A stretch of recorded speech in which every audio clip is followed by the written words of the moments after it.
But you understand what I'm saying, right? Yeah. It is a lot more work than you're supposed to do. Before you guys were dancing with the two heels on the floor, that's not dancing. You rubbing yourself against someone else. A baby can do that, bro. Like for real. A baby can do that. But now, oh, what's up, baby? You right there? Hold on a second. Guida, we're going to stop him off for going on. Oh, 30, yeah. All right, so there you go. That was Guida training, all right? So, see, that was Guida training. That's beautiful Guida right here. As you see, a Kizomba Canada material in your house. There you go, Guida, shake that.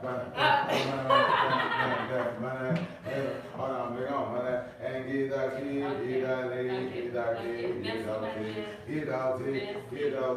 if you guys see behind the cameras, it's Guida doing all that. Good job, my people. There you go. Go get the go, get the go, get the go. And her dreads are real. Okay, this is her own hair. Okay, no part, no rented, no. That's all her hair. Yeah, she's a beautiful Haitian woman right here. Okay, you know me. I love me some Haitian shit. Hey.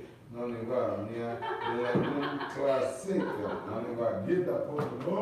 Alright, there you go. No, stay right here. Let's go. Okay. Mommy, come on. Just a quick video. Yeah. So Guida, and bring us up and